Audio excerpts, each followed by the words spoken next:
mirë. Pyetja e parë që ta bëj, a pe agjeron fillimisht? Besoj që po. Unë për këtë punë paguan. Dhe më thamë për këtë punë nuk e bën. Kjo faktikisht ka një urtësi.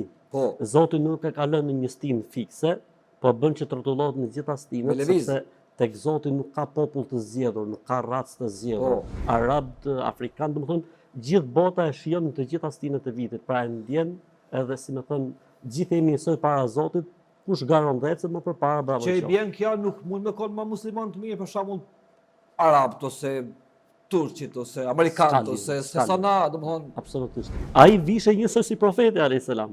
Po ishte armik. Ndërkohë që ishte armiku i tij, domethënë kështu ka qenë tradita e veshjes. Pra nuk është se profeti alayhis salam tha ky është modeli dhe përmbajmë në këtij modeli.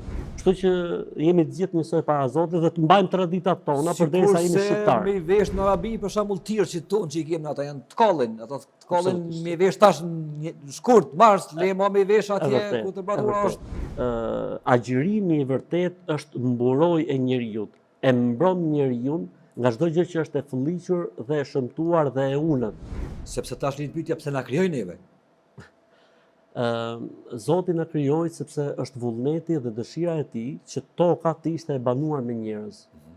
Dhe këta njerëz do të vinë në provë, ndaj krijuesit do të jenë mirënjohës apo mos mirënjohës. Pse na krijoi në xhenet e na sjellin tokë mandej.